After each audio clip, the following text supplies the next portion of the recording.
दोस्तों, ताजमहल क्या वाकई में ताजमहल था या तेजो महल था? इस हिस्ट्री को आज हम लोग रिवील करने वाले हैं। आखिरकार वो हिस्टोरियन कौन थे जिन्होंने इस बात को प्रूफ किया कि ये कोई ताजमहल नहीं है, ये पहले एक शिवालय रह चुका है, शिव लॉर्ड शिवा का एक टेंपल रह चुका है जिसको तोड़कर दफन करके ताजमहल बनाया गया है और उसके एविडेंस उन्होंने बाकायदा लिखे हैं। और उन्होंने इस बात को दावा भी किया है कि कहीं पर भी जो बादशाह नामा है, पेज नंबर 243 वॉल्यूम 1, वहां पर कहीं पर भी जिक्र नहीं है इस बात के बारे में कि ताजमहल का निर्माण करवाया शाहजहां ने। तो जब ऑन डॉक्यूमेंट कहीं पर है ही नहीं तो आखिरकार ताजमहल का निर्माण शाहजहां ने करवाया, यह बात कहां पर प्रूफ होती है? और उन्होंने ये कहा कि ये ताजमहल नहीं, ये तेजो महल है। अब ये वर्ड कहां से आया, क्या इसका मतलब है, वो तमाम बातों के बारे में एज ए प्रूफ हम लोग देखने वाले हैं। बड़ा गौर से और बड़ा सावधानी पूर्वक इसको समझिएगा और सही दिशा में आप पकड़िएगा। ओके, तो तेजो महल जो है वो आज हम लोग देखने वाले हैं। अंदर से देखते हैं तेजो महल कैसा है। देखिए, ये तेजो महल देखिए, ये तेजो महल ऐसा है ना, ये तेजो महल ऐसा जहां पर आपको एक त्रिशूल नजर आ रही है और आर्किटेक्ट के अंदर कई सारे कमल के फूल ऐसे कुछ नजर हैं। और जैसे ही हम लोग यहां पर स्विच करते हैं तो सीन बदल जाता है। ऐसा क्या था इसके अंदर और तेजो महल क्या है? इलाहाबाद हाई कोर्ट ने रिसेंटली एक नोटिस जारी किया है सेंट्रल गवर्नमेंट को और आर्कियोलॉजिकल सर्वे ऑफ इंडिया को। भाई तुम लोग एक काम करो कि ये ताजमहल जो है इसकी तहखाने के अंदर जाओ, बेसमेंट के अंदर जाओ और वहां पर जाकर पूरा वीडियोग्राफी फोटो वगैरह लो और ये पता करो कि यहां पर ताजमहल था कि तेजो महल था। ये नोटिस सेंट्रल गवर्नमेंट को जारी कर दिया गया है। इससे पहले ये केस आगरा कोर्ट के अंदर था और आगरा कोर्ट ने इनकार कर दिया था कि ऐसा कुछ भी नहीं है, लेकिन इसको वापस से चैलेंज किया गया इलाहाबाद हाई कोर्ट के अंदर। और इलाहाबाद हाई कोर्ट ने रिसेंटली एक सुपरविजन नोटिस सर्वे का दे दिया है ताजमहल के लिए। और इस ताजमहल को बनाया गया था, मतलब 17th सेंचुरी मुगल एम्पायर ने इसको बनाया था। मकबरा हम लोग कहेंगे, वो कोई महल नहीं है। अगर आप लोगों के दिमाग में भ्रांति होगी कोई महल है, महल नहीं है भाई, वो एक मकबरा है जहां पर मरने के बाद इंसानों को दफनाया जाता है, कब्रगाह हम लोग इसको कह सकते हैं। तो तेजो महल जो है, इस तेजो महल इसका ये नाम है। अब देखिए, the petition filed on behalf of deity किसने किया है? लॉर्ड श्री अग्रेश्वर महादेव नागनाथेश्वर विराजमान, इसके द्वारा इसके बिहाफ पर किया गया है। और एडवोकेट हैं हरिशंकर जैन और बहुत सारे डिवोटी जो है उन्होंने चैलेंज किया पहली बार तो हाई इनकी आगरा कोर्ट को, और ये कहा कि हमको वो वीडियोग्राफी वो फोटोग्राफी चाहिए कि आखिरकार बेसमेंट के अंदर ऐसा क्या है, उस बंद कमरे के अंदर क्या है, हमको वो चाहिए, क्यों आखिरकार उसको बंद किया गया है। और मैं आपको वाकई में कहता हूं कि अगर ऐसा कुछ हुआ, वो दरवाजा खुला और वहां पर शिव टेंपल हुआ, तहलका मच सकता है। समझ रहे हैं आप?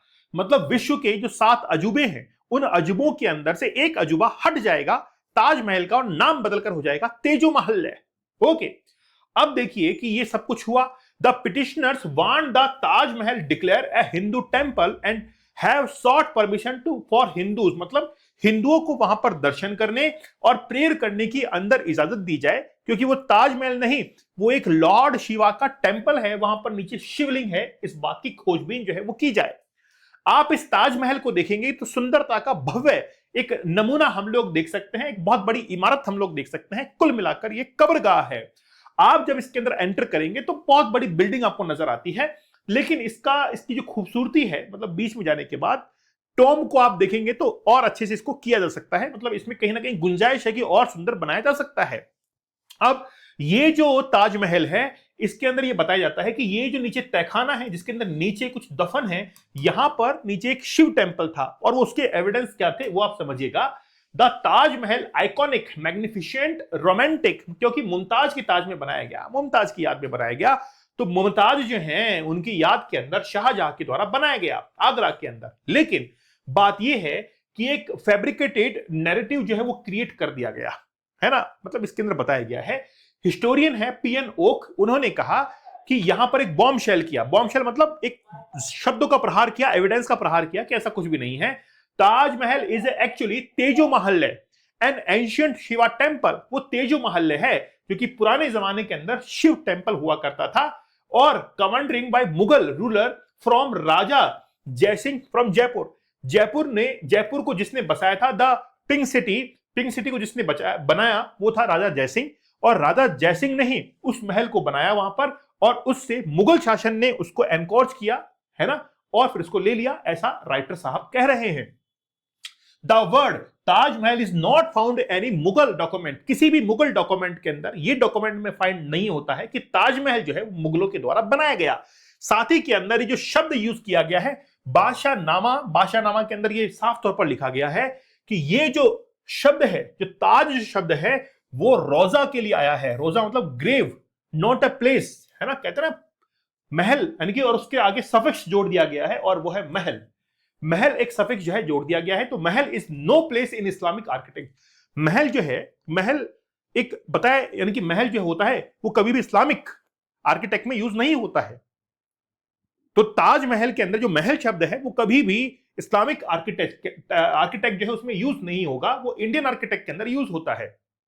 अब ये एक्चुअली में the great abode of Teja, Teja का मतलब होता है लॉर्ड शिवा, इसका मतलब ये होता है the building was originally called Agreshwar Mahadev Nagnatheshwar temple. इसका ओरिजिनली नाम जो है ये होना चाहिए था, लेकिन इसका नाम ताजमहल कर दिया गया।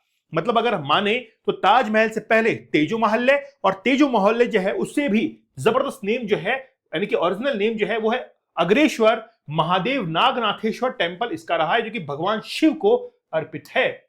ओके, अब बादशाहनामा है, पेज नंबर 243 नहीं 403, इसका वॉल्यूम 1 है, ठीक है। इसके अंदर ये कहा गया कि ये ग्रैंड प्लेस था जो कि राजा जयसिंह के द्वारा शाहजहां ने लिया था, और उसके अंदर ऑलरेडी डॉम, टावर सब कुछ बने हुए थे, मार्बल फाउंडेशन सब कुछ हुआ था, और मुमताज को वहां पर उसके लिए समर्पित कर दिया गया। अब जो औरंगजेब था, औरंगजेब की मृत्यु आपको पता है 17 लगभग 07 के आसपास हुई थी, लेकिन औरंगजेब ने ऐसा कुछ भी नहीं देखा। मतलब औरंगजेब जो है अगर इस चीज को करता तो लिखता इस चीज को, तो औरंगजेब के जो फादर थे 1652 के अंदर, है ना, 1652 के अंदर औरंगजेब के जो फादर थे वो इस चीज को लिखते वहां पर, जबकि मुमताज की जो डेथ थी वो 1631 के अंदर हो चुकी थी। तो ये तो सब कुछ औरंगजेब के सामने हुआ ही है, औरंगजेब के सामने ही हुआ होगा सब कुछ ये, लेकिन औरंगजेब जो है इसका कहीं पर भी जिक्र नहीं करता है। अगर होता तो सब कुछ इसका जिक्र जो है वो किया होता। इसका मतलब है कि बातें जो है आपस में कॉन्ट्राडिक्ट है। ट्राइडेंट मतलब त्रिशूल का चिन्ह है वहां पर, अ सिंबल ऑफ शिवा, वहां पर त्रिशूल का चिन्ह है। दूसरा, ओम वहां पर बना हुआ है, ठीक है ना, क्योंकि हिंदू आपको पता है कि रिलीजन के अंदर ओम का यूज होता है। 108 वाटर पोर्ट्स वहां पर बने हुए हैं, साथ ही के अंदर बेसमेंट बना हुआ है, सील्ड एक रूम है, इसी को लेकर ज्यादा कंट्रोवर्सी है कि इसके अंदर ही लॉर्ड शिवा का टेंपल है। फिर जो डिजाइन्स बनी हुई हैं, जैसे वैदिक टेंपल आर्किटेक्ट बना हुआ है, एक बहुत बड़ा हॉल है जो कि हिंदू टेंपल्स के अंदर होता है ना, presence of large hall, multiple floors, ठीक है, फ्लोर्स, ठीक है, वाटर चैनल्स बने हुए हैं, गार्डन लेआउट बने हुए हैं, ठीक है ना, ओके, गेस्ट हाउसेस बने हुए हैं, स्टेबल्स बने हुए हैं, डिफेंसिव वॉल बनी हुई है। ये सब कुछ जो है वो एक रॉयल मंदिर के एक आर्किटेक्ट का हिस्सा होता है। ये सारी बातें जो है एविडेंस के तौर पर प्रेजेंट की गई हैं, लेकिन आखिरकार ये झूठ जो है वो छिपाया क्यों गया? Why hide the truth? या सच जो है वो छिपाया क्यों गया? देखिए, ब्रिटिश जो थे, जो ब्रिटिश एम्पायर था, उससे मुगल भी इन्फ्लुएंस था और बाकी जो जनता थी वो भी इन्फ्लुएंस थी। तो ब्रिटिश की ये बहुत जबरदस्त तरीके से एक साजिश हम लोग कह सकते हैं। 1599 के अंदर ब्रिटिश भारत के अंदर आए थे, उन्होंने आते ही ये सब कुछ देख लिया था कि यहां पर धर्म के नाम पर सब कुछ जो है वो होता है।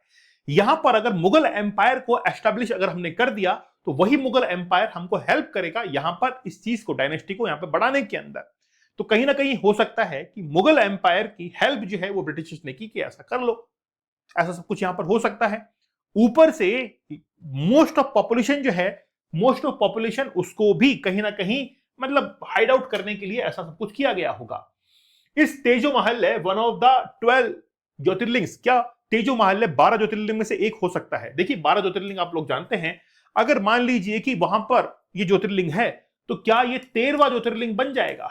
क्या लगता है आपको, क्या 13वां ज्योतिर्लिंग वो बन सकता है? दूसरा ये है कि ताजमहल का अगर नाम बदलता है तो नाम हो जाएगा नागनाथेश्वर मंदिर।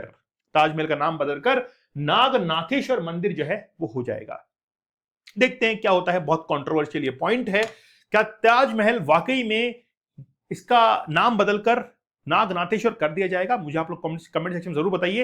लेकिन मामला अभी इलाहाबाद हाईकोर्ट के अंदर है और इलाहाबाद हाईकोर्ट ने सरकार को नोटिस दे दिया कि पता करो कि आखिरकार इसके पीछे माजरा क्या है। सरकार और आर्कियोलॉजिकल सर्वे जो है इस चीज को पता करेगी कि बेसमेंट के अंदर क्या है, उस बंद कमरे के अंदर क्या है। फोटोग्राफी, वीडियोग्राफी सब कुछ उसकी की जाएगी और एविडेंस जो है सामने प्रेजेंट किए जाएंगे। दोस्तों 50 डेज का चैलेंज अभी लाइव चल रहा है, आप लोग जरूर ज्वाइन कीजिएगा। 75 डेज का हार्ड चैलेंज और 100 डेज का हार्ड चैलेंज से पहले कंप्लीट हो चुका है। दीपक इंद्रा ऑफिशियल टेलीग्राम चैनल को आप लोग जरूर ज्वाइन कर लीजिएगा। तो मिलते हैं आप लोगों से नेक्स्ट सेशन के अंदर, तब तक धन्यवाद, थैंक यू, जय हिंद।